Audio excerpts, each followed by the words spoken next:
came across a brother, an Asiatic man. He was speaking, and the subtitle or whatever it said, "There is no God," and he was going on and on, I guess, to prove his point that there is no God. There's so many things that can be said in that moment. But if your intention is to uplift somebody, you want to be very careful not to fall to anger or disgust over their portion, over their degree, where they are in their evolution. I started to realize that the brother's problem wasn't with God. The problem was with misunderstanding. A comment like, "There is no God," is little more than an expression of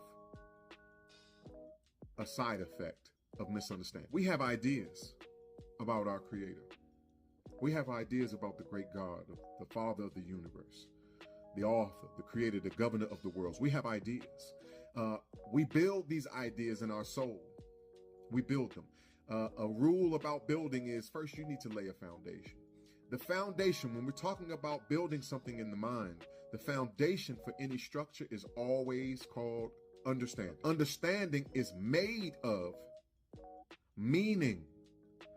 Okay? So when your mind starts to grasp the meaning, the nature, when your mental hands start to grasp the nature, which is synonymous with the meaning, starts to grasp the nature of things, you, whether externally or internally, start to say things or proclaim things such as, "I understand." When you start to understand things, you start believing. So we grasp meaning, we lay a foundation of understanding, and then beliefs start forming on top of the understanding about things. And those beliefs, all right, these ideas dictate behavior. Okay, they dictate thoughts, words, and deeds. All right. As it pertains to something as important as God, our people, what we forget is that there are side effects to slavery.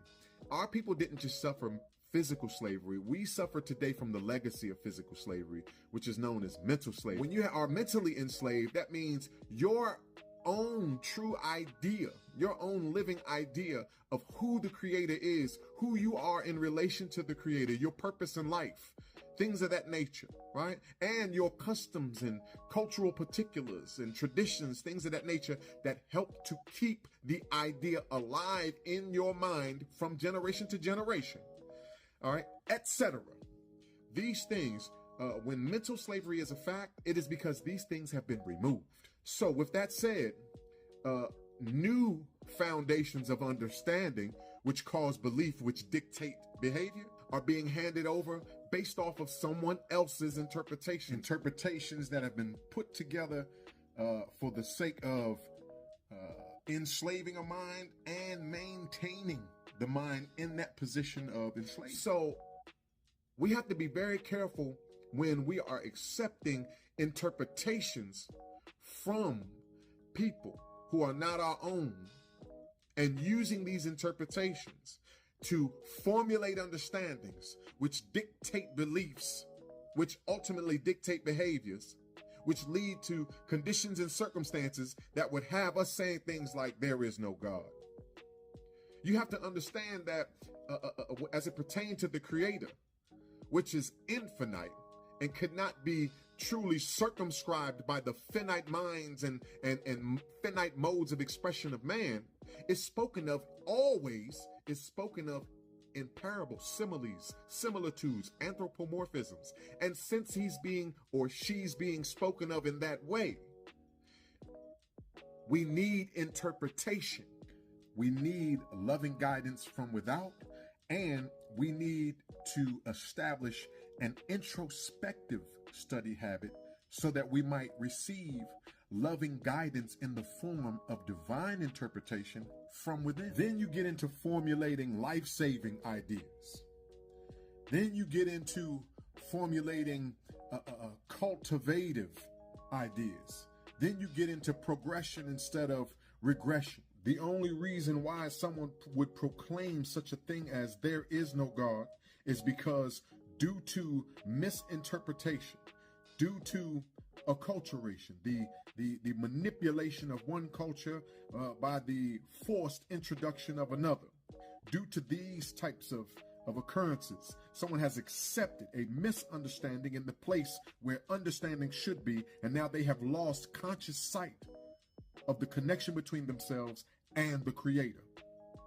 They have lost conscious sight of the truth that you are a thought of the Creator, and you are not separate from your Creator any more than a thought could be separate from the thinker.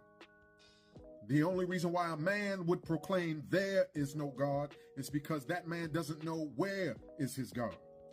These are the sicknesses that develop when you develop a habit of searching outside of yourself to figure out what lies within. Therefore, you need to activate the ability to unlearn and relearn. So with these things said, I reiterate, your problem isn't with God, young man. Your problem lies in your enslavement to misunderstanding.